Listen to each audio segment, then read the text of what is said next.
The national champion is clad in big orange. National champion is clad in big orange. From 40, on the way, a knuckleball. He got it. He will fire. Since 2007, Tennessee has defeated Connecticut. 1-0. In the air, right center field. Ross on the move, won't get there. Tennessee walks it off. Deep drive, back it goes, at the wall, Davis leaps and cannot get it, and Tennessee walks it off.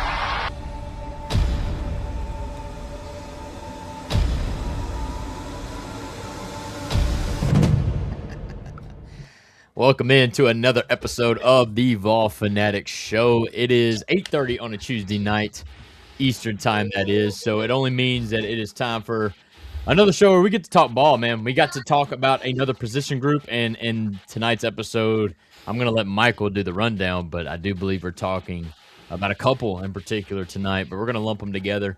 Cannot wait to talk ball. I am your host, Skylar. My co-host, Michael. How are we doing, big dog? Man, we're doing fantastic on this Tuesday evening. We are 39 days away from Tennessee football, so we're almost down to less than a month. Next week when we come on, it'll be, basically right at it. We're a day short of a month away whenever we come live next week. To be fair, if I'm doing the math correctly, 39, 32 days away from technically college football. I mean, there's a week 0, correct? That is correct. Come on, talk to me. Yeah, obviously Tennessee doesn't play in week 0, but there will be football, like you mentioned, in 32 days. So basically a month away. It's right around the corner, man. Cannot wait. How you doing, man? I'm doing good. Basically because I know this is the last week of July. August, just something about it. I know the mornings are about to start feeling cooler. The evenings are gonna, You get that feeling in the air. I just can't wait because right now I'm still not feeling it. I need to feel it, man. I want the chills when I walk outside to go to work in the morning, and right now I'm missing it. I'm tired of feeling sweaty the moment I step outside the door. So I'm ready for those days to come. I'm ready for high school football, man. I know in Middle Tennessee it's a big thing. In East Tennessee it's like a whole nother level. I mean, so I'm ready. The atmosphere, like you see all the high school teams are already back. I think they're going to practice this week. I don't know. The itch is there, man. It's about that time. Talking season's over. Fall camp starts next week. Oh, man, I cannot wait. So, no, I'm excited, man. Give us the run. Oh, no. I actually want to let the folks know who presents our show every single week. We could not do that without them, and that is P&L Business Services. We know firsthand that getting your monthly reporting, invoicing, bill pay, taxes, and other essential business services right is critical. That's why at P&L Business Services, we go beyond bookkeeping by providing you with everything you need in your back office so you can have your time back and the peace of mind to do what you love most, which is building your business. Behind every successful business is a great bookkeeper. Guys, if you're that entrepreneur that has started a business and really wants to pursue or keep doing that, but you feel like you're struggling on the back end of things, with taxes, with paperwork, with payroll, anything like that, just go online to pnlbusinessservices.com and allow the fine folks out of Oak Ridge, Tennessee to take care of that for you so you can continue serving your customers the best way possible. Michael, how we doing? Man, let's get right into this. Come on. All right, let's get right into this. So tonight's rundown, we are going to talk about the defensive line group. We're also going to talk about the linebacker group. We're kind of grouping these together. And you'll find out why whenever we get into this position preview here. But previewing both of those position groups tonight. Segment 2, we're going to talk about Vanderbilt. We're going to give our predictions for Vanderbilt and how things have changed where Vanderbilt is not on the first week of schedule predictions anymore. This is week 4 of us doing schedule predictions, and here's Vanderbilt. But 2 years in a row, really, because I don't think we did that last year either. I think we knew with Pavia's senior year or whatnot, they were gonna have a good. So yeah, it's weird seeing Vanderbilt make it almost a habit now to be middle of the SEC type talent. I mean, it's good for them. I cannot wait for them to let us down this year.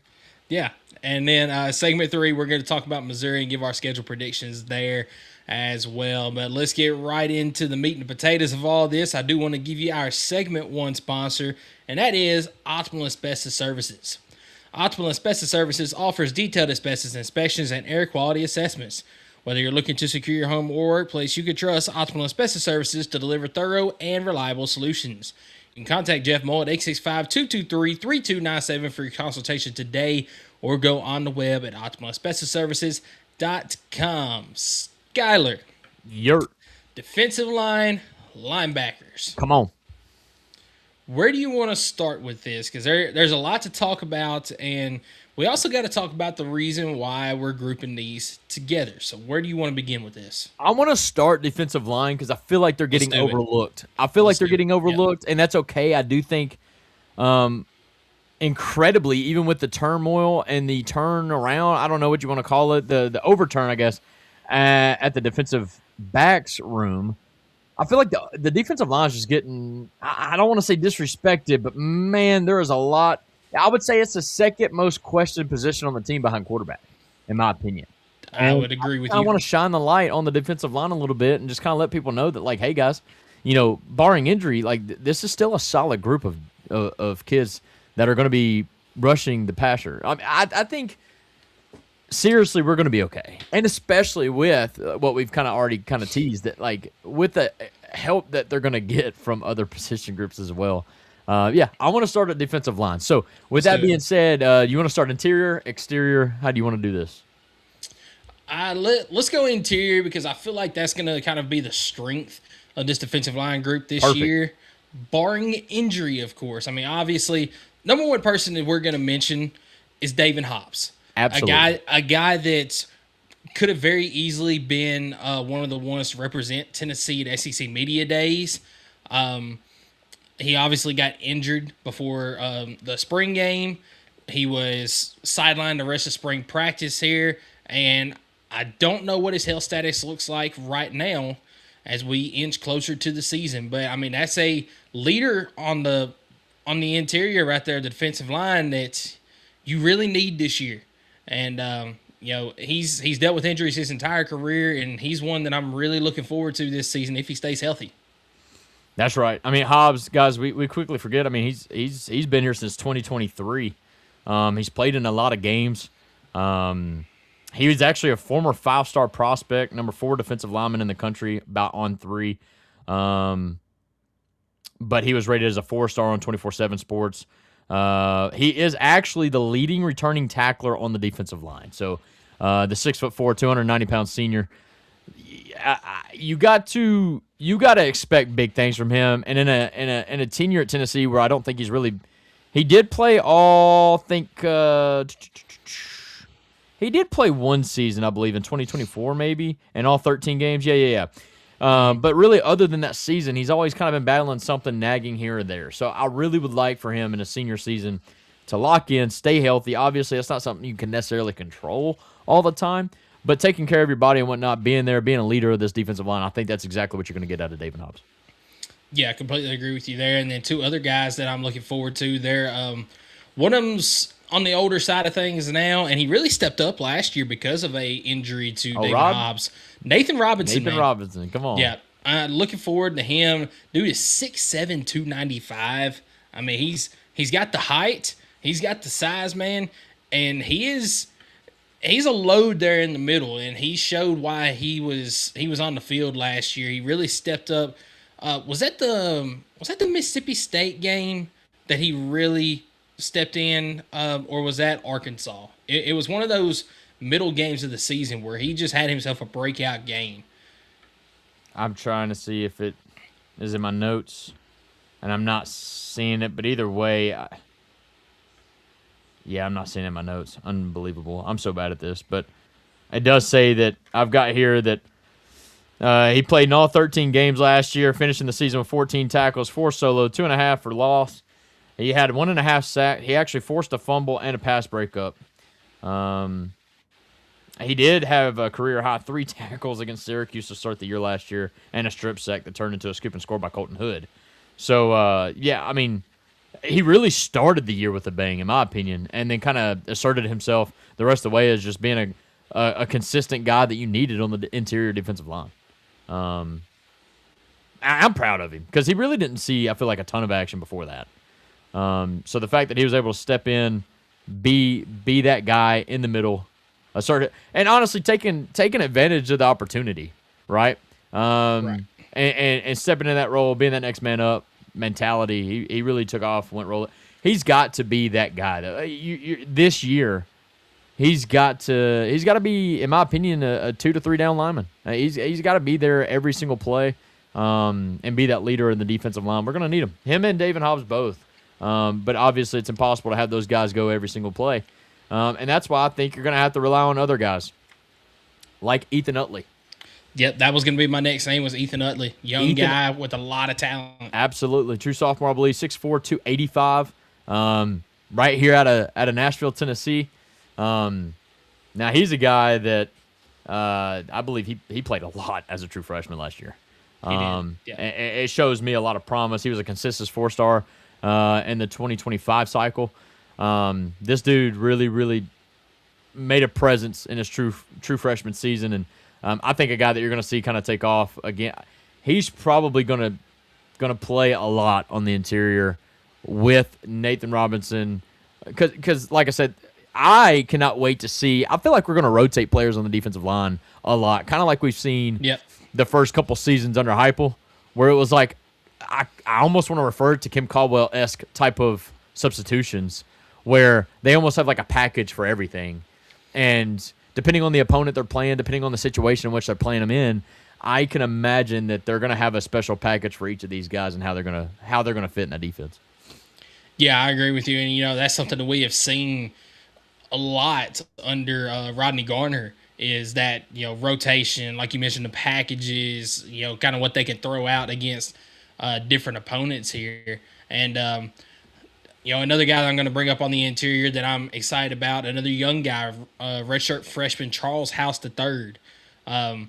Didn't really see much time last year, but I feel like he's going to have to step up in a big way this year with how light the I don't like using the word light because it's still a deep defensive line room. We just don't have a lot of experience coming back from last season.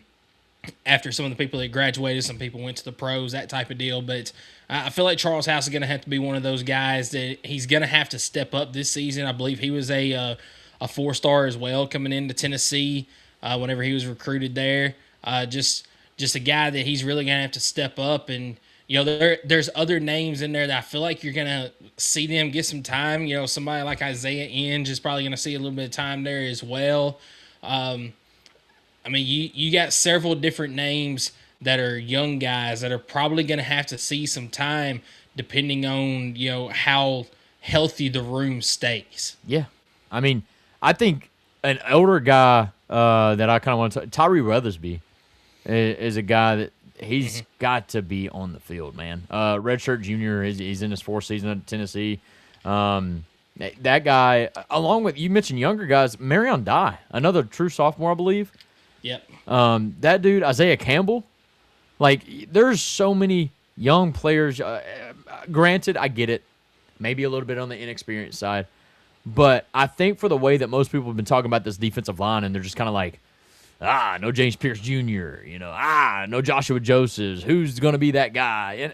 And I really think that the whole situation that went down with the Penn State transfer, Chaz Coleman, I think the way that all happened has everybody now alarmed that we don't apparently they really thought that all of our eggs were in one basket with Chaz Coleman. Mm-hmm. And as much as I'd love to have that kid playing with us this fall, it just doesn't look like it's going to happen. But that doesn't necessarily mean that we don't have other kids that are going to step right into that role, embrace that role, and still excel in that role. And I think maybe I just have so much trust because, one, a lot of these kids we recruited to come here. And 2, I truly feel like we have one of the best defensive lineman coaches in America. 100%. And 3, we just made a major improvement on the defensive coordinator side. I think Jim Knowles is going to have that type of impact in year 1. Now, are we going to have a top 20 SEC, defense in the SEC? maybe we'll probably still be like, I don't know, middle of the pack. But in terms of like in the country defenses, we can still be top 20 in the country and be like 9th in the SEC, if that makes sense. So, yeah, Rhonda says someone will emerge to be a star. And honestly, I love the way she put that. Michael, who do you think is going to be the person that emerges as the star? A guy that we hadn't even talked about yet, transfer from Penn State, Xavier Gilliam. That's another guy that is a huge depth piece of Tennessee guys on the defensive line, especially on the interior. Guy is 6'2", 305, redshirt sophomore. I feel like he's really going to step up, and he's going to have to fill one of those roles this year, especially if you have those injuries that David Hobbs has been dealing with. If you've got a guy like Nathan Robinson that maybe is not having as good of a year as you might expect, I feel like that's a good place for Xavier Gilliam to be, is right there in that mix. And he could be one of those guys, and once he gets on the field, he's going to have a hard time, coming off of it. I gave you a softball lob, and you did not take it. Now, that is no disrespect to Gillum. I think he is going to be a baller. I thought you were going to go with transfer Jordan Norman. I think a guy that has to step up in that role, a guy that's played in the playoff last year, transfer from Tulane, I believe, right? Yeah. That guy has to step in a big way. He's a redshirt junior. Again, he transferred from Tulane. He played against Ole Miss last year in the playoff. A guy that has to step up in a major way for this defensive line, and I think he's going to get an opportunity to do that pretty soon. Backflip Spaghetti says, howdy, y'all. And then he also comes in, he says, I think there will be 2 to 3 stars rise on the defense. And I agree with you, but we are talking about the defensive line right now, so maybe it is going to be just one guy. It could be a couple of guys. But give me Jordan Norman. I feel like that, if we're talking about as far as the overall defensive lines, I know we've been talking a lot about the interior. I feel like I agree with you on Jordan Norman, but with his size and his speed, he's probably going to play a little bit more on the edge this year than he will on the interior. That's fair. So if we are going with a edge rusher, though, Jordan Norman is a great pick. I feel like I'm going to lean more towards I just had a guy that I saw his name, and it just instantly hit me. I was like, this dude is going to be a somebody we talked about. Nightmare.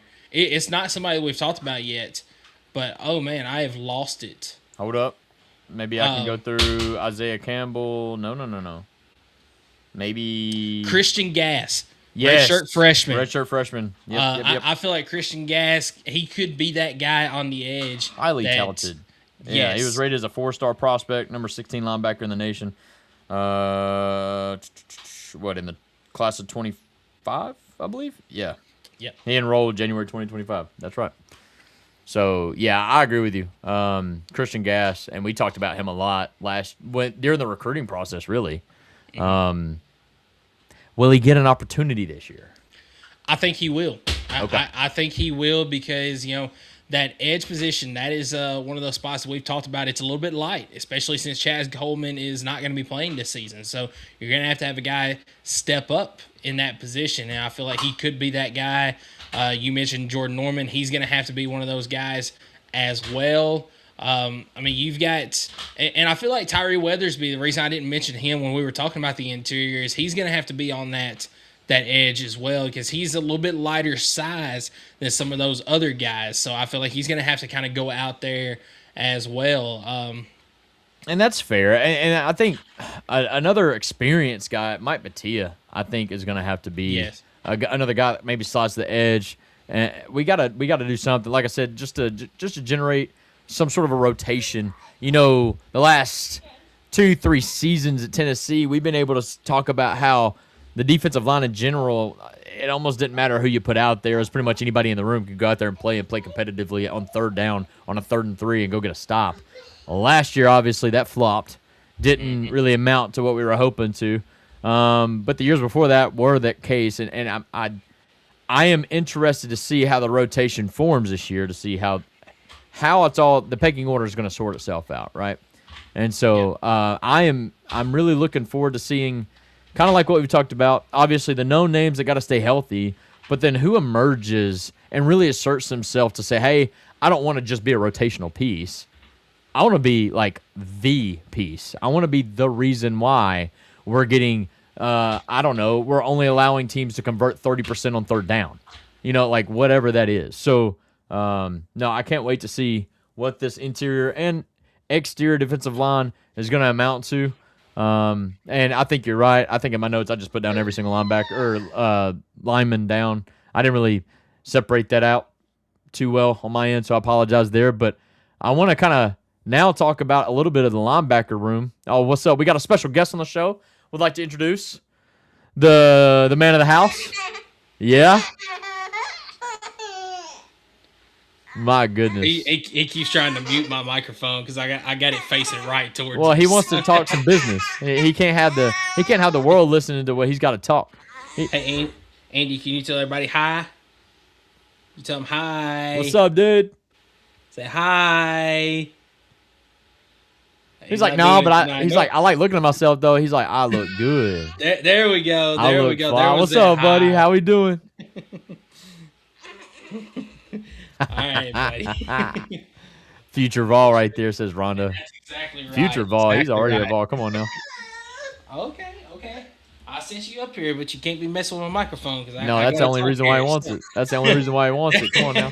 That's exactly right. But now let's talk a little bit about the linebacker group now. Yeah.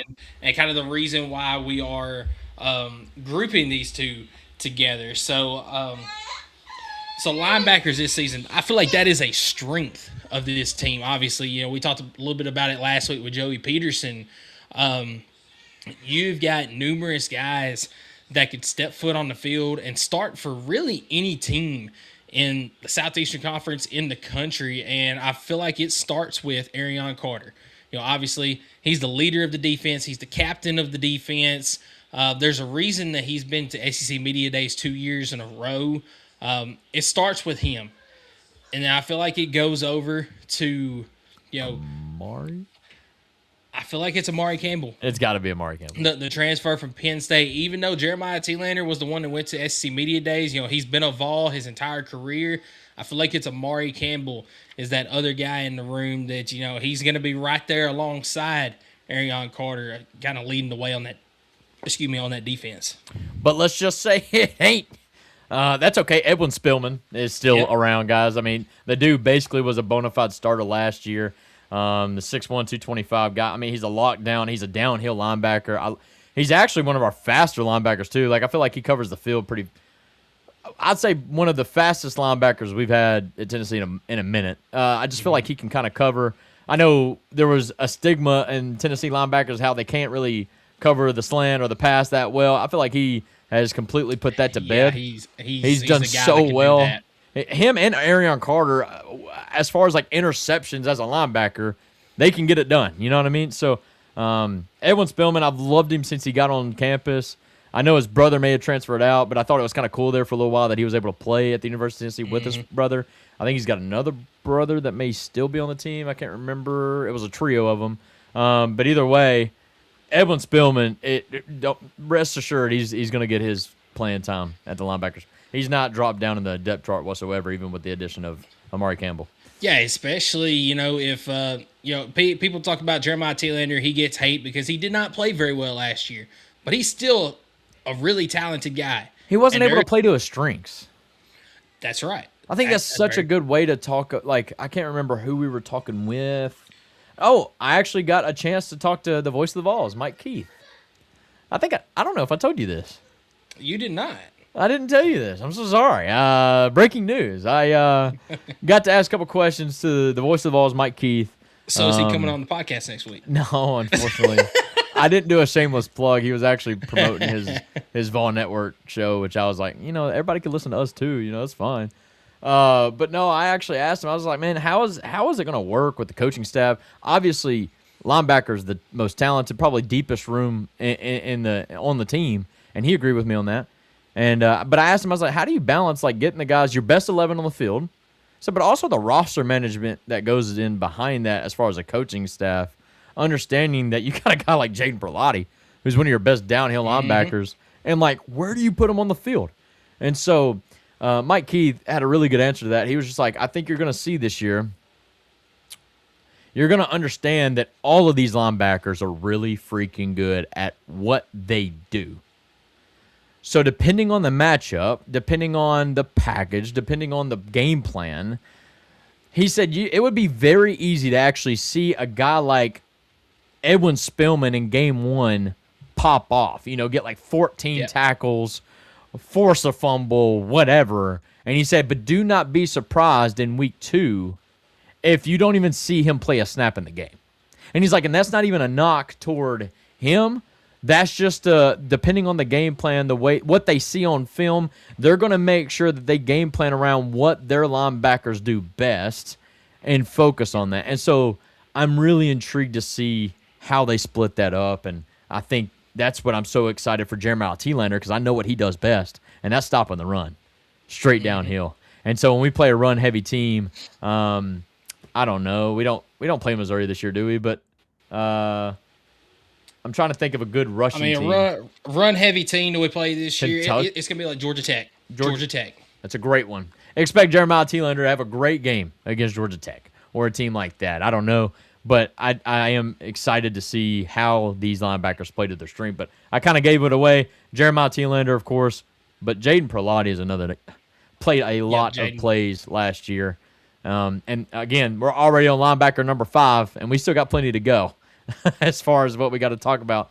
But Jaden Perlotti, man, a guy that hits hard. He's not even like the biggest guy. He's 6'4", 210. I would say pound – He's actually really tall, but he's lean. He's very fast. And what I love about his game is, as much as we talk about filling the gap, getting downhill, he covers the flats better than almost anybody. I wonder if he would almost stretch and almost play like is it nickel, star, whatever that position is? Almost that's kind of what Joey was talking about last week.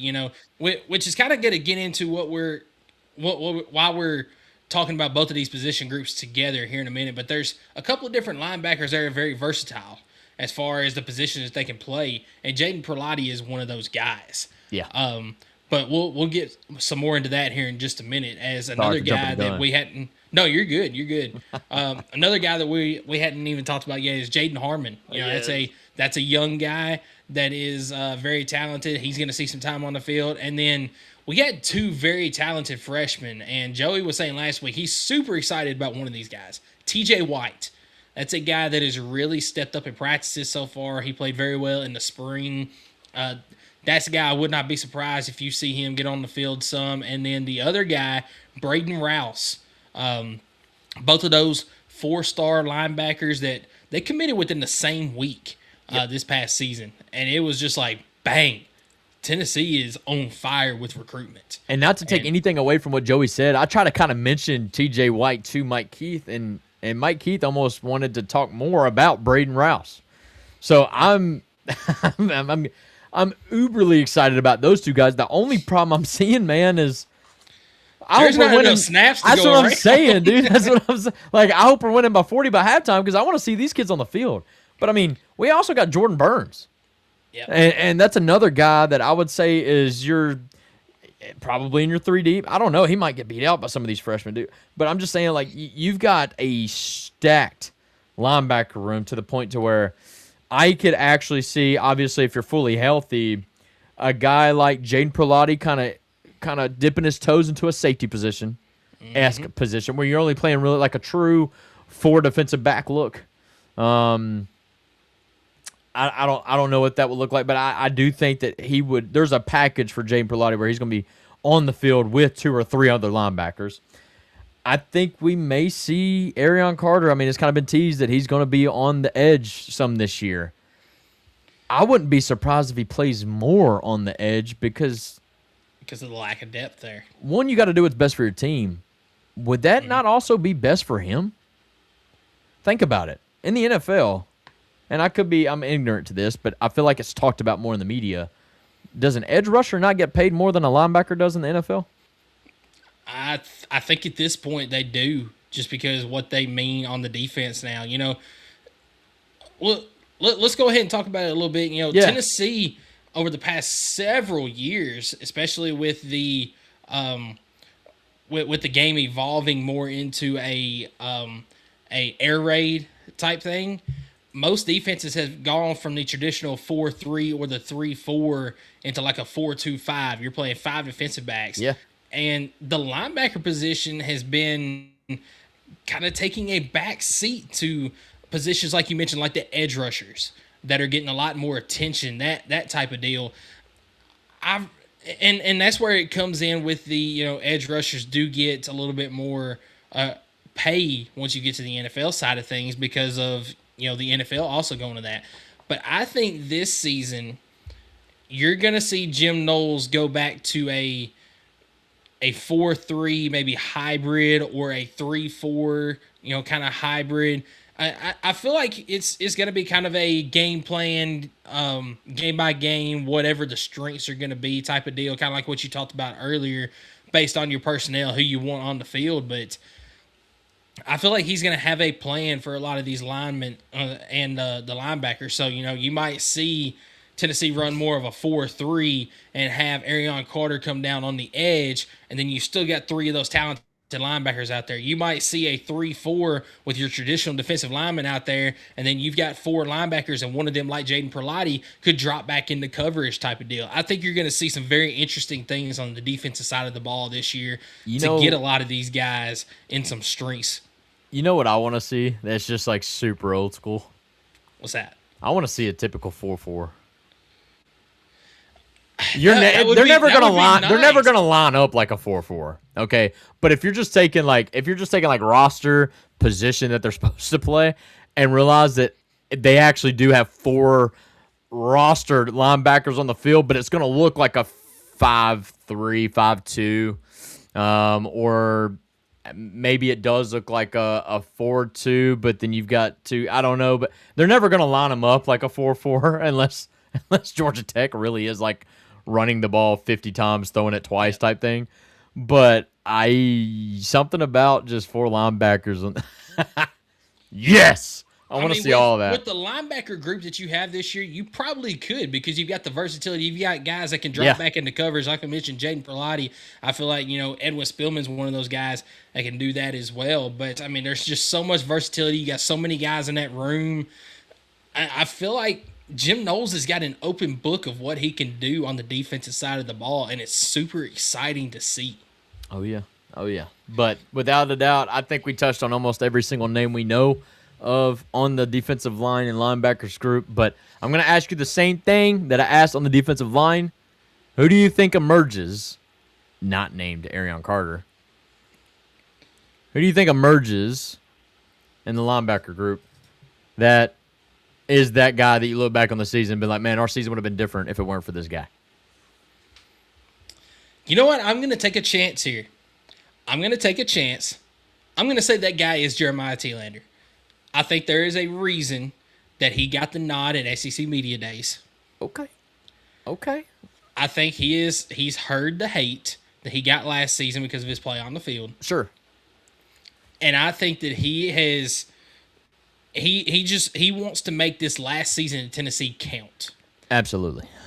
And I think that he's going to be a difference maker for Tennessee this year. I'm going to go with the veteran Thielander. There you go. Yeah, for me, I want to go so badly with Edwin Spillman, but I almost feel like I expect that from him, not like a surprise from him. So, go ahead. And I was kind of thinking the same thing about Jaden Perlotti. I mentioned him as a breakout player. Yeah. But I kind of come to expect it this year from him. I expect him to take that next step. But from a national perspective, that would be absolutely a breakout. That would be a good pick, yes. Yeah. From somebody that doesn't follow the program, they probably don't even know who Jaden Perlotti is. So I respect that. Yeah, fair enough. I think I am going to go with, and from the national perspective, this may be expected. I'm going to go with the transfer of Amari Campbell. Yeah. I think with the guy bringing like he's played in the Knowles defense, albeit a year maybe. I think just the experience and him being able to add that senior leadership to the defensive, just the room in general, but the linebackers specifically, being able to help assist Arion Carter, Jeremiah Thielander, just being another guy and another dude that I think is going to add a ton of value to this room, and I think he's going to I think he's going to ball out this year. I think he's probably a one and done at Tennessee. He's probably wanting to hit the NFL draft right after this, and I think it's almost like a contract year for him. So I'm expecting big things from Amari Campbell. Yeah, completely agree with you, man. And when we talk about how dynamic a lot of these players are, and some of these guys that might be trending towards other positions, as far as like Arion Carter playing some on the edge, a guy like Edwin Spillman or Jaden Perlotti playing kind of a nickel type position. Somebody else that I feel like could go down and be that edge rusher, and you talked about because he is a downhill guy, he loves the run stopping, is Jeremiah Telander. And that's another reason why I feel like he could have a really good season this year, because he could leak down to that edge position, and I feel like that's perfect for him. He might be a little bit undersized for an edge type position, but his speed off the edge, I would love to see him get moved down there. I just love the old school feel of this linebacker room. Yes. I feel like, and I got the vibe, especially from Jeremiah Telander, just a good old dude, like a good old boy. Mm-hmm. And like when you asked him, like, well, what are you excited about? And he's just like, just go hit somebody. Like, yes, dude. If that's the mindset, give me all. That's what I'm saying, bro. Like that old school, just I want to hit somebody, and that's what you gotta have, man. And that's what excites me about that. The defensive improvement that we got to see this year, but that's what in the very first game that we play, albeit it's Furman, I think, I don't know, but maybe we'll do Georgia Tech because that'll matter a little bit more. In the first quarter, it's their first drive, it's 3rd and 3. Show me what you got, and that mentality gives me everything I need to know about where they're at least mentality-wise, culture-wise, whatnot. Because if he feels that way, that room feels that way. If that room feels that way, that defense feels that way. If that defense feels that way, the team feels that way. So I love how it can just grow and expand. And, I cannot wait to see. Next week, man, you got Media Day, I believe, Tuesday or Wednesday. You got fall camp starting right after that. And I can't wait to see that first coach, I guess, post-practice interview just to kind of. Obviously, they're probably not going to go full pads in first practice, but I can't wait to see like the excitement the guys just being able to hit again and put on full pads and go ball. 100%, man. So you got anything else on this defensive line, this linebacker group before we move ahead to our next segment? No, I don't really have anything else to add. I just want to reiterate the fact that people are overlooking this defensive line, and it's bothering me. Let's shine some light on those guys. They work just as hard as anybody else. They got one of the best coaches coaching them. Trust the process and realize that we got some dogs on the defensive line. And let's trust them and let's respect it. And I can't wait to see them go ball. And while I agree with everything you just said, let them disrespect this room. I can't wait to see them come out and prove everybody wrong. Fair enough.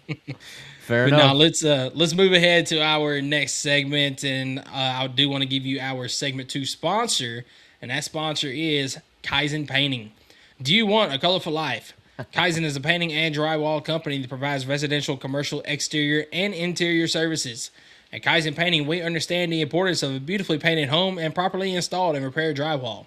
We're here to bring your vision to life. We care about providing you with a personalized, efficient, and quality service.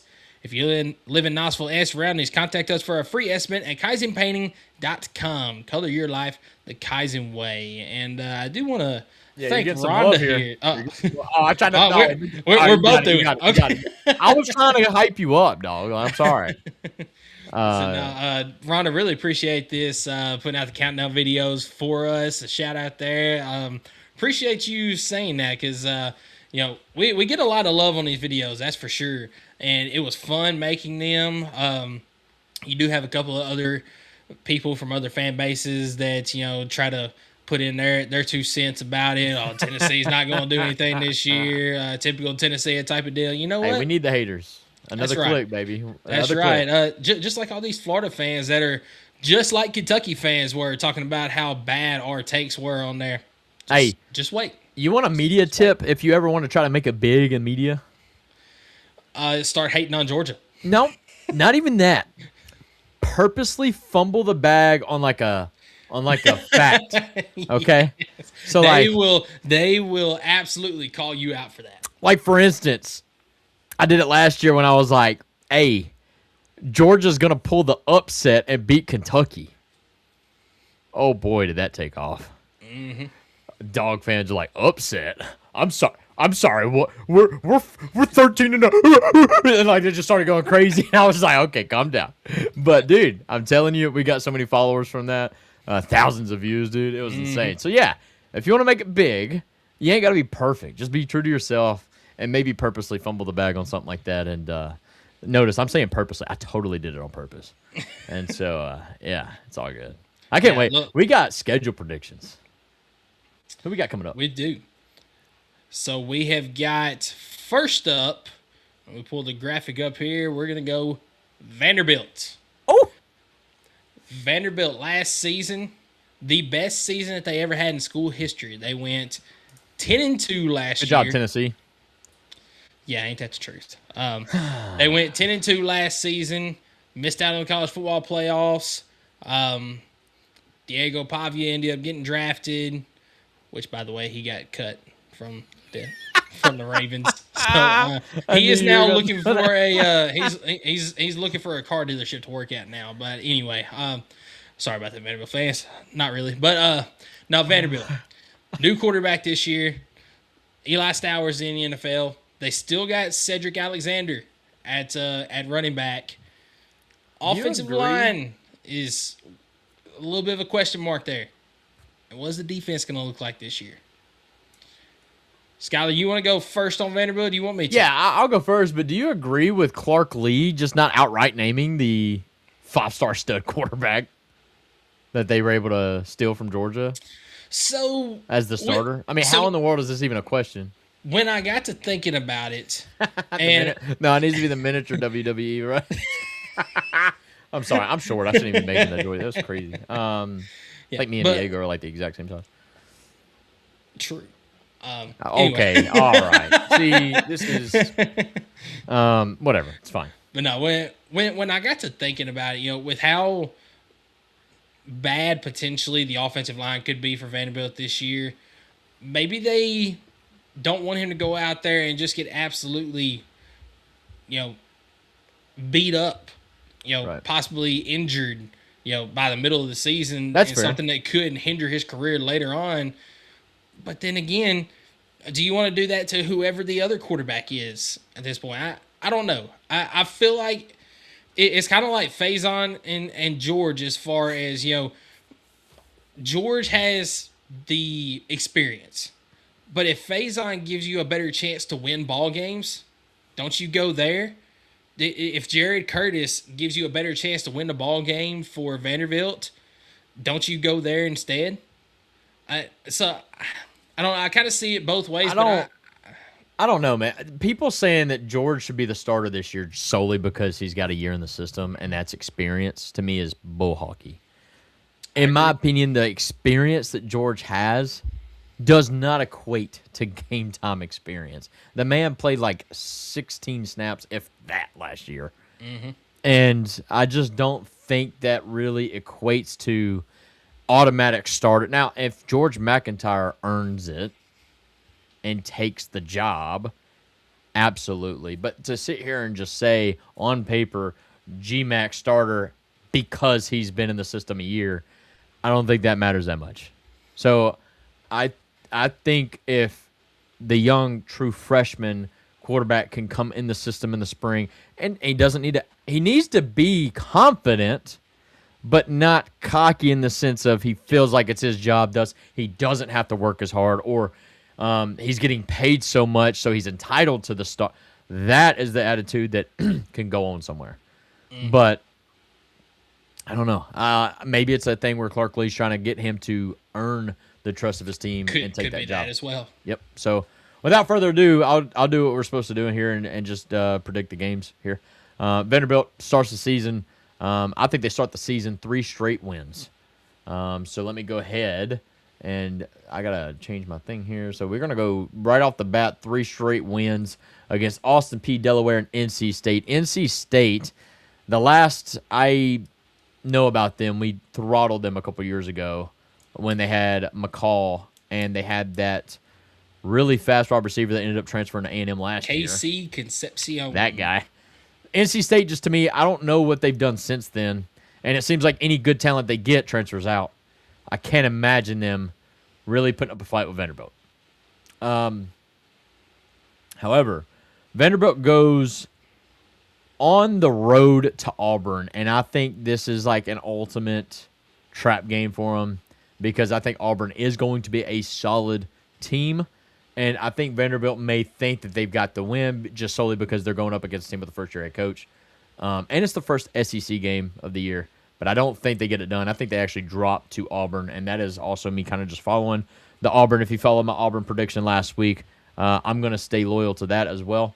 They then follow that up, and it's a tough stretch to start the SEC, but they go at Georgia, and that's also a tough loss. I'm pretty high on Georgia this year. I think Gunnar Stockton has me persuaded that they can pretty much do anything that they please. Yep. Their defense has question marks, but they did return a lot, so I don't know. We'll see how that goes. But with that being said, Vanderbilt will start the SEC slate 0-2. But I do believe they actually beat Ole Miss.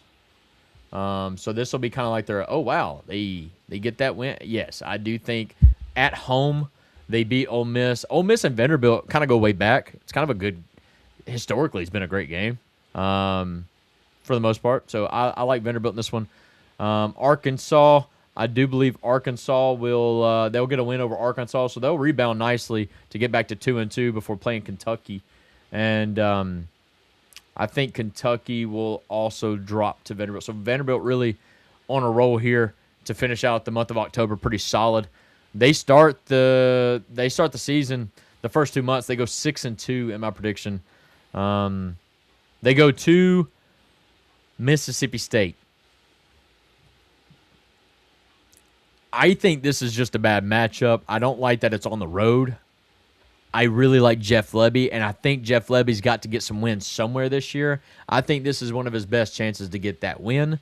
Because if you looked at Mississippi State's schedule, it's not too it's not too easy. So I'm going to give Mississippi State the win here. I think Vanderbilt will drop this one. Then I do believe they'll probably drop to Alabama as well. At Florida.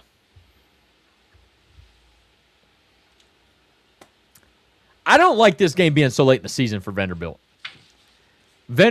Florida, new head coach. Do they figure some things out? It's in the swamp. Who knows? I'm going to give this one to Florida. I don't like this pick, but I got to honor my Florida prediction. Yep, I got to honor my Florida prediction. Sorry, I did it. And I think this is where we're getting into these picks, Michael, where it's just kind of chaos, right? Mm-hmm. And so, but we finished the year, they're losing. They're losing to Tennessee. So I've got Vanderbilt taking a step back this year, but 7-5 in most Vanderbilt years is a solid year. With losses to Georgia and Alabama and Tennessee, which most Vanderbilt fans would say, hey, that's okay. But then losing to Auburn and Mississippi State is head scratchers. But then you look at it and be like, well, we did beat Florida. We did beat Ole Miss. That kind of offsets maybe a little bit. I don't know. But I've got Vanderbilt going 7-5. I got worst case for Vanderbilt being they lose to Florida. I think they lose to Ole Miss. I'm going to take worst case scenario for Vanderbilt as 5-7. I think that is worst case. So I think best case for them, though, is 9-3. I don't see them being better than 9-3. So that's what I got for Vanderbilt, 7-5. 7-5 for Vanderbilt. That's a lot different prediction than what we would have given them a couple years ago. That's right. And I've got them basically beating Ole Miss, Arkansas, Kentucky, and Florida. I got them going like what? 4-5 in the SEC? Yeah. So that's good marks for Vanderbilt there. I'm very similar to you, but really, but slightly different. Okay, let's go. So I'm with you. I think they start off the season 3-0. They get a win against Austin Peay. They get a win against Delaware. An NC State game is kind of a question mark. We don't know what NC State's going to have this year. Kind of like you mentioned, last I really knew about NC State was whenever Tennessee played them a couple years ago, and Tennessee trounced them in the Mayo Bowl or in the Dukes Mayo Classic early in the season. So I've got 3 wins in a row starting off the season for Vanderbilt. I'm also with you on this Auburn game. Kind of like we talked about last week. I feel like Auburn, this is their swing game for how the rest of their schedule is going to go. And I don't know if I could say the same about Vanderbilt. I think there's several other games a little bit later in the season that could be that swing game for Vanderbilt. So I feel like this game means a little bit more for Auburn than it is for Vanderbilt. Auburn gets the game at home. So I've got a loss for Vanderbilt in this game. Georgia, this game being on the road against Georgia, I'm with you as well. I'm very high on Georgia. I think they've just got way too much talent on this team that they're going to run away from Vanderbilt in this contest. Ole Miss, this could be a interesting spot for playing Ole Miss. You could have a letdown game after playing against Georgia. You could come out with fire after playing against Georgia. I don't know. This is where I'm going to be slightly different. I've got them losing this game to Ole Miss, giving them 3 losses in a row. But I feel like they bounce back with this Arkansas game on October the 17th. They get a win there at home. And you go on the road to Kentucky. I feel like this might be the first real big swing game for Vanderbilt, because if you lose on the road to Kentucky, I feel like the rest of the schedule could really go haywire because of the opponents that you have. There's some winnable games there, but there's also some very losable games. And if you lose to Kentucky, I feel like it's kind of bad news for them going into the bye week before you start that last stretch of the season. I think that they're a little bit better than Vanderbilt as far as the position that they're in, coaching-wise, player-wise, that type of deal. So I've got a win for Vanderbilt on the road in Lexington. Mississippi State coming off a bye week. You kind of mentioned it. I don't like the matchup with Mississippi State here. And the game being on the road, I'm going to go with a loss for Vanderbilt. Jeff Lebby and his squad get a big win in this matchup. Alabama, the game is at home, but I don't think it really matters. I think Alabama is going to win this game as well. I'm sorry, put the wrong one up there. I think Alabama is going to be a very good team this year. At Florida, I don't really like the spot for this game, but something just tells me that Vanderbilt gets it done on the road.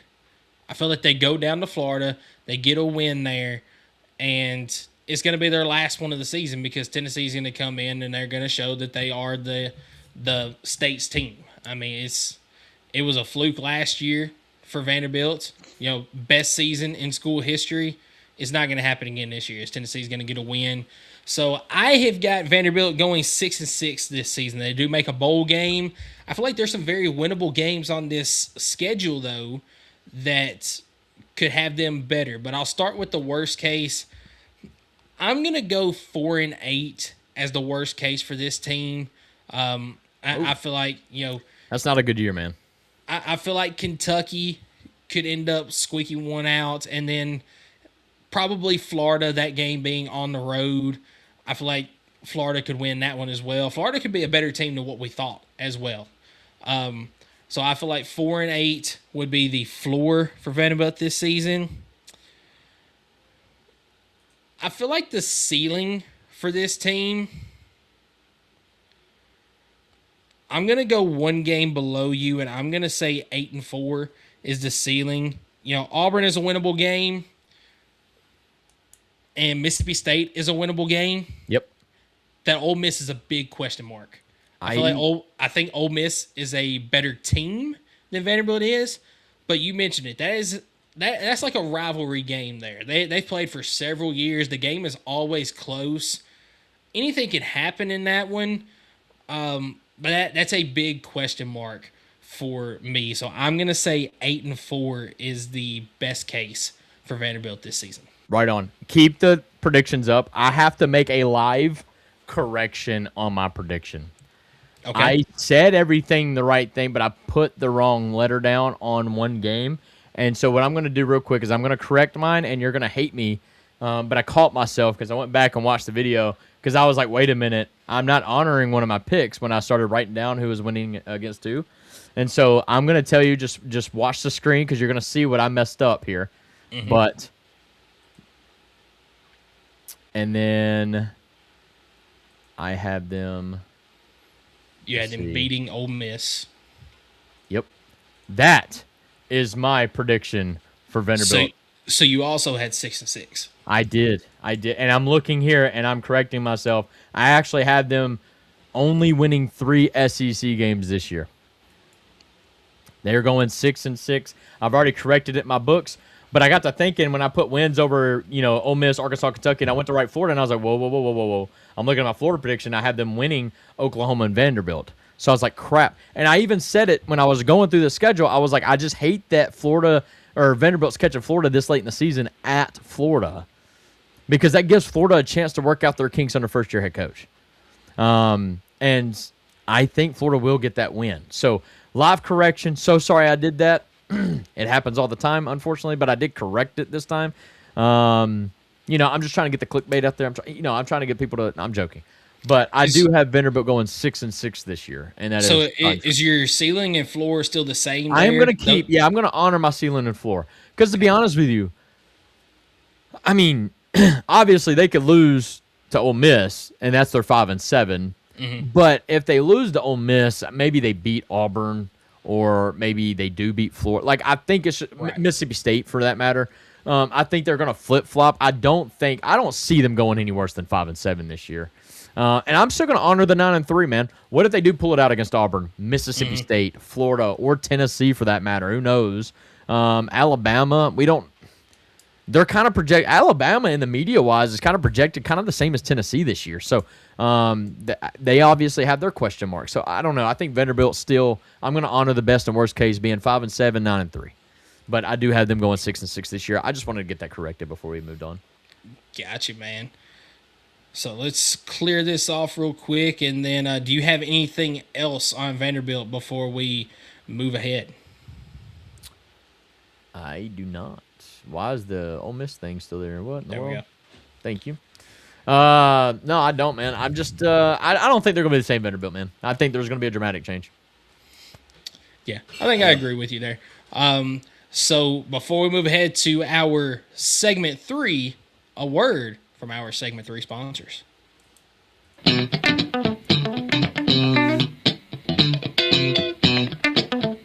At Bowie's Heating & Air, we offer 24/7 HVAC services for all your residential, commercial, and new construction applications.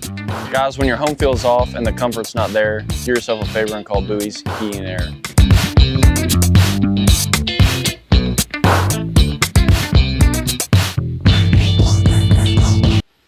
So that is Bowie's Heating and Air, and you know that they're loving this hot weather right now because that means that there's all kinds of AC issues. So they're definitely getting a lot of phone calls trying to get out there and get ACs fixed. But no, we appreciate them being our segment 3 sponsors, and I do have to apologize to Kaizen Painting as I just realized the whole time that we did the last segment when they sponsored, I had Bowie's graphic up there. So you know what? I'm gonna swap it. Not a boy. And I'm gonna put. We're gonna do the right thing. This last one, yes, we gotta do the right thing. We gotta make sure that our sponsors they get their recognition because without them, man, they mean the world to us. Oh yeah. Yeah, they mean the world to us. All of our sponsors do. We appreciate them. And you already did their ad read, right? I mean, you did that. I did. It was just not their logo. Yeah. But yeah, Kaizen Painting, guys, especially outdoors. We're watching games on the porches, or the backyard. We got to make sure everything's fresh, job. So y'all don't forget the fellas at Kaizen. Let them come out there, even if it's just repainting the porch or the siding of the home. You could do indoors too. I know they'd be doing some cool specials where if you do so much work or whatnot, they may give you a free room. So call them up, see what they can do for you, and work out a deal. That'd be awesome, man. And if y'all get that done, send us a picture of that. I want to see it done. So Missouri, MIZ. ERY. All right, dude. Tell me about it. I want to see your prediction first. What are your thoughts on the Missouri Tigers? I mean, and you can discuss why you feel this way. I just a quick glance at the schedule. Yuck. It's a lot harder than what they've had the last couple of years. It ain't that Ohio State year where, I mean, I'm proud of them for beating Ohio State, but that year in general, they had a cupcake schedule. And they really have the last couple of seasons. Yeah, but so, this one ain't cupcake-ish. This one's pretty freaking tough. This could be Eli Drinkwitz's best coaching job. It really could if they successfully get through this schedule. But this could also really hurt him long of a term. success. So it's that's a great question. What is the definition of success for this team? It's going to Matt. Matt goes, what a Dorkowitz. No, Matt, hey, I love that what this guy more than anybody. Eli Drinkwitz, but I got to be honest with you. You can't hate him like you used to. No, I still can. Because that whole standing on business Josh thing was freaking stupid. But he doesn't fail in terms of clicks. Like, he knows how to generate the media in a way that not a lot of coaches do. But I think he won media days this year in the fact that he didn't really do anything too crazy. Does that make sense? Like, he didn't. Yeah, so it makes and maybe that's wonder. overshadowed by Will Stein's comments in the media days, Maybe. or I don't know. But overall, I feel like the fact that we came out of media days and I'm not seeing 1,000 videos of Eli saying something stupid, that's a win. And so, you know what? Kudos to him. We don't play him this year, so whatever. I think so. It makes you wonder if he's not coming out with these clickbait comments. Does he feel good about his team, or does he not feel so good about it? And I've said this since he picked him up. I think he's got one of the best portal pickups in the offseason. I agree. Austin Simmons, massive pickup. And if he's healthy, Ahmad Hardy is the best returning running back in the conference. So he's got that going for Missouri's him. dangerous. Missouri is dangerous. They are like a. Oh, I'm trying to compare them to a team, but like they're kind of like Oklahoma in a way, where I feel like they've got all the pieces, and nobody really think of them as like a top tier contender. But there's no reason why they couldn't. Be. Yeah, exactly. So with that being said, what you got for us? Yeah, so game 1 against Arkansas Pine Bluff, that's going to be a win. Kansas on the road against Kansas. This is a long-standing rivalry game that has finally come back for Missouri. I don't know if this is going to be a continuation thing going forward or if this was just a 2-year deal. State, that was a baller of a game. But This is not Kansas State. This is Kansas. Yeah, and I feel like I'm the thicker kickers. I feel like if this was Kansas from a couple years ago, then I might lean more towards Kansas, but I think Missouri's got the advantage in this one, even on the road. So for Missouri here. Troy in week 3, that's a difficult group of 6 opponents in Troy. They're always a pretty good team, but I don't think Missouri has any problems winning that game. Starting off the season 3-0. Then their opening game of conference play is against Mississippi State. And this is a real toss-up matchup to me. I agree with that. Real toss-up. And it's probably, arguably, their swing game. If you talk to Mississippi State fans or if you talk to Missouri swing, this could be a massive, how does the season play out from here type game. Yeah, it very well could. And here's what I'm going to do because I've honestly got to honor my pick. This is a loss for Missouri here, but it's on the road. I understand it. Let me also say this. The reason I did this in my picks for Mississippi State, so I had South Carolina getting a win against Mississippi State on the 19th of September. And I feel like with this Missouri game following, Mississippi State is going to be hungry for a win. And getting that game at home, I feel like Mississippi State's going to be ready for it. And to be honest with you, I mean, Kansas is a test, don't get me wrong, but Missouri coming off of Troy, their starters probably not even playing 2 full quarters of football. Are they really prepared, ready to stand up to the fight of Mississippi State? I tell you, Jeff Lebby has got it going on. He does not get the respect that he deserves because of the way he choked some games last year.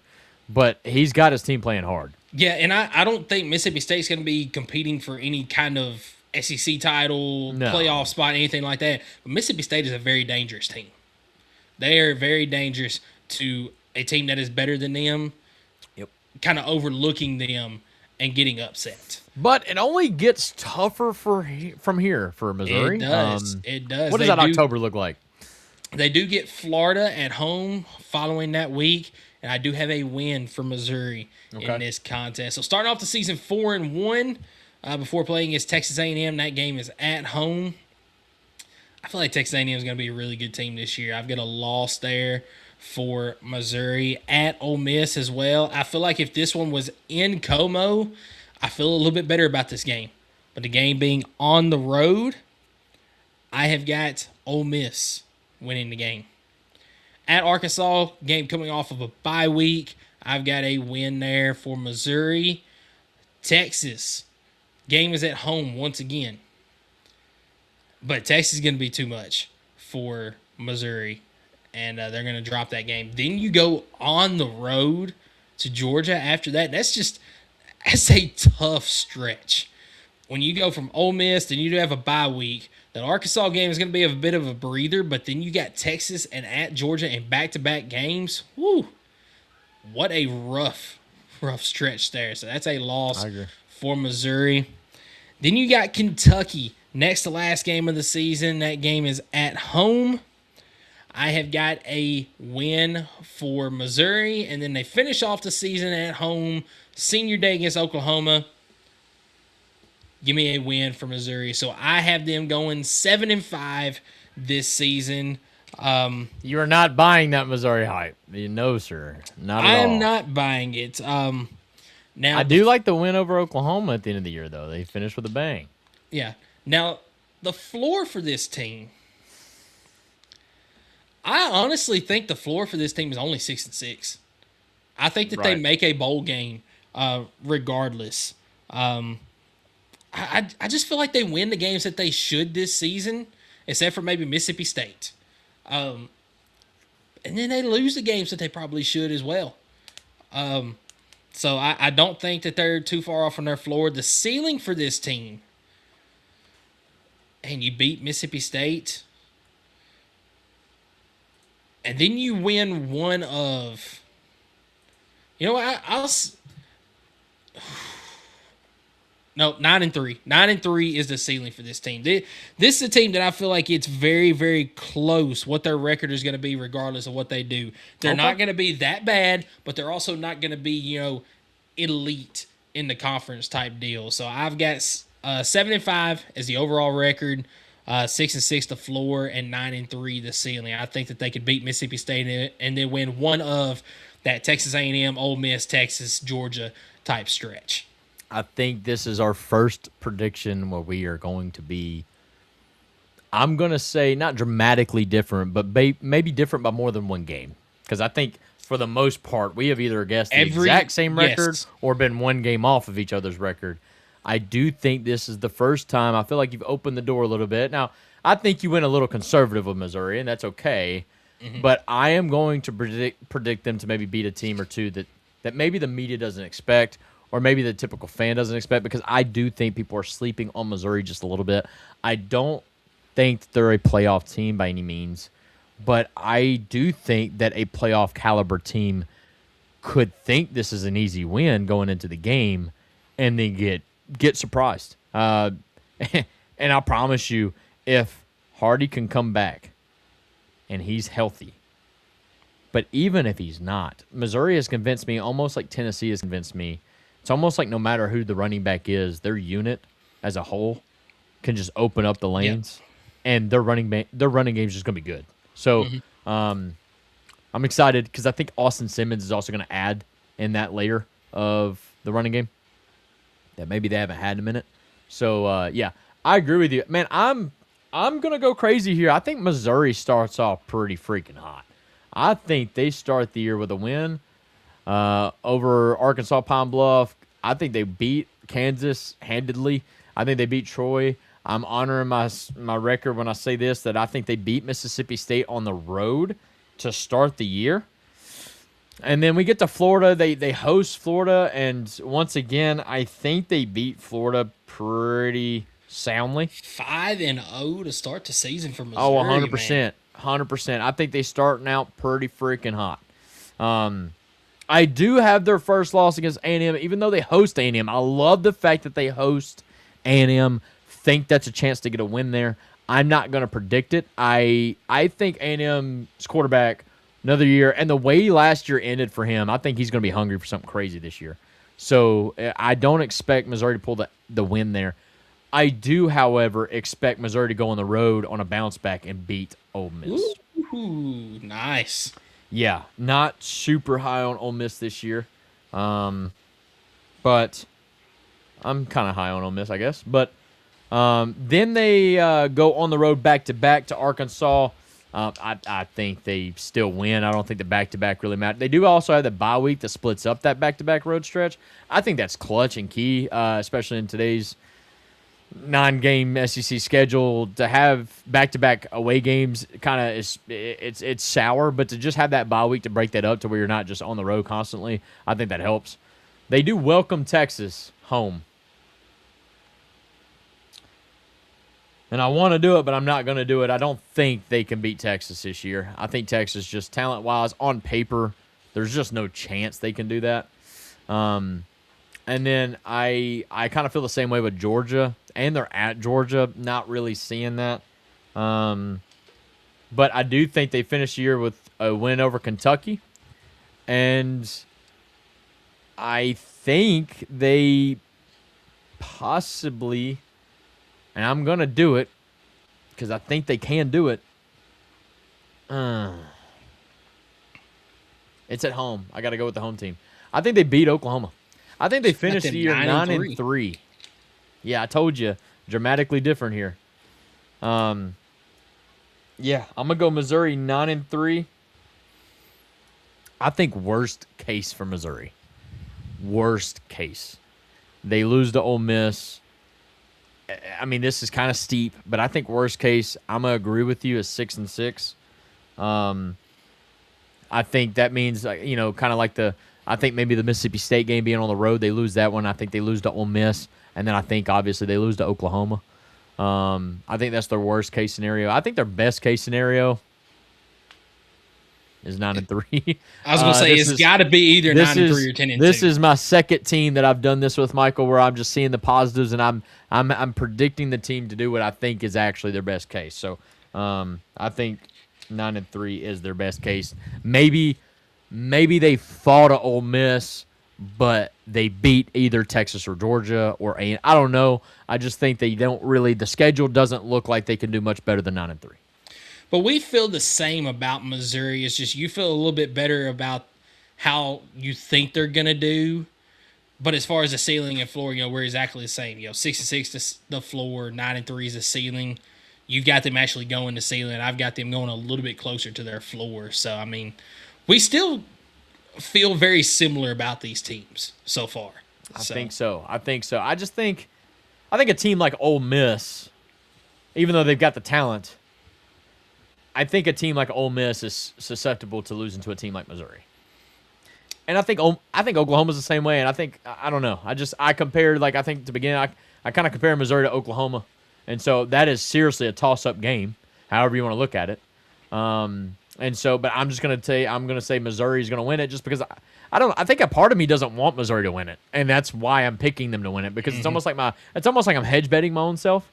But I don't know. We'll see. I've always been a Missouri hater, doubter. So what better way than for Eli Drinkwitz to prove me wrong, right? But now he would have to lose a lot to prove me wrong, and that's okay because then he'll probably get fired. So, give me Missouri to go 9-3. And that is, yet again, another episode of the Vol Fanatics Show. Michael, dude, how you feeling about the picks so far? We're halfway done.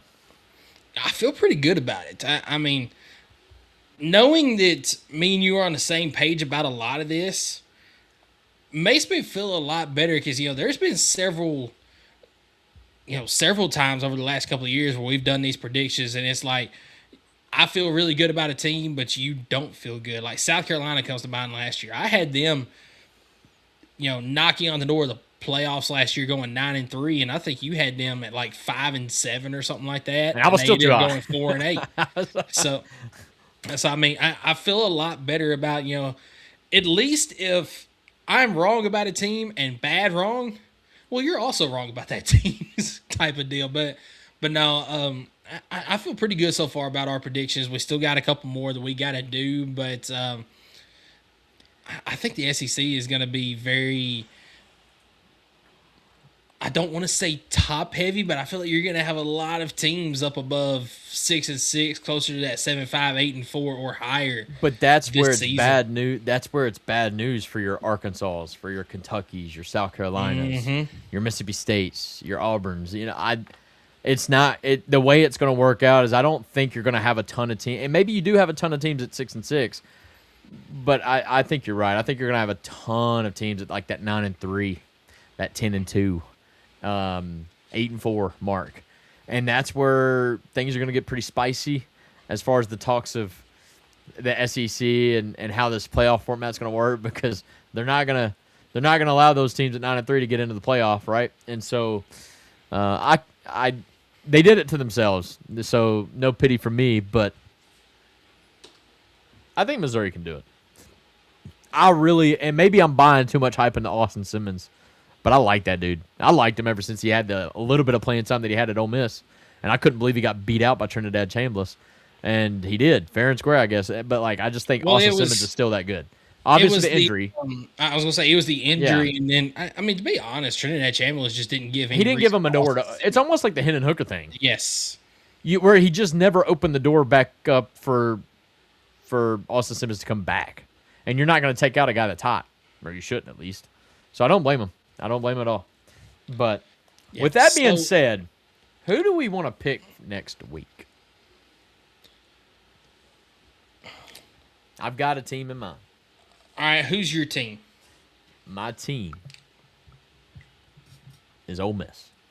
I was also thinking Ole Miss. I like that. So that's going to be one there. My second team.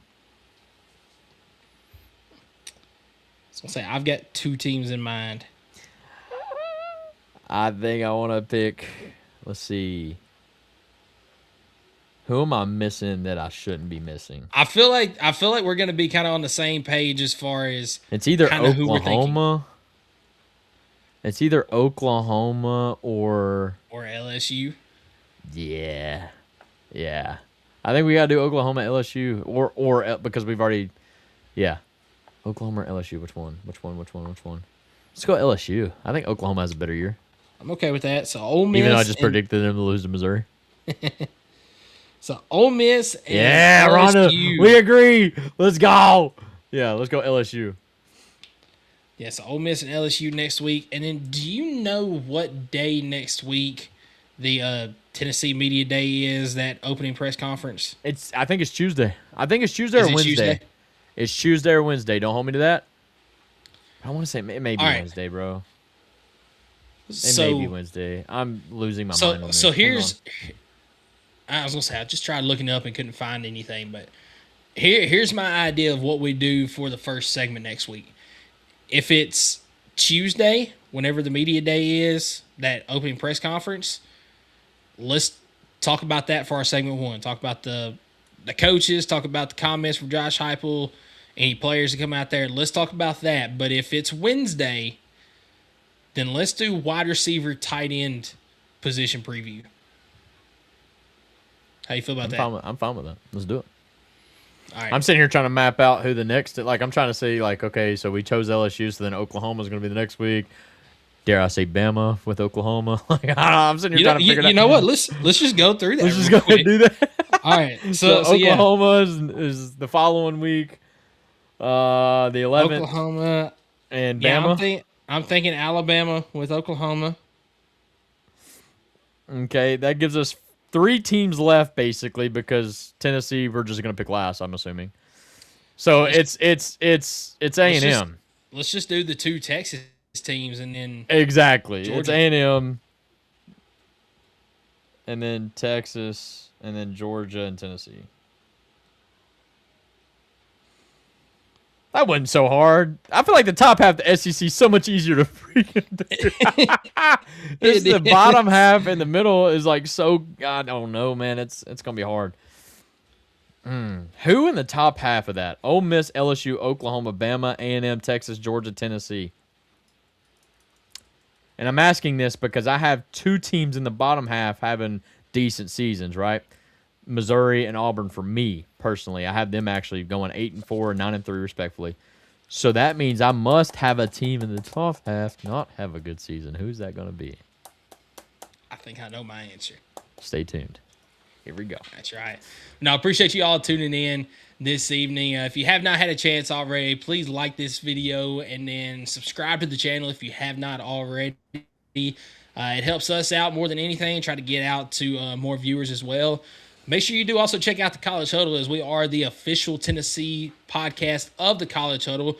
You can go to thecollegehuddle.com and find all of the 80-plus independent podcasts that make up the College Huddle community. You know, we're all just fans of our respective schools that want to deliver the love of their schools to everybody else. So appreciate you all tuning in again. From myself and Skylar, we hope you all have a fantastic week, and we will see you all again next Tuesday night. Let's go.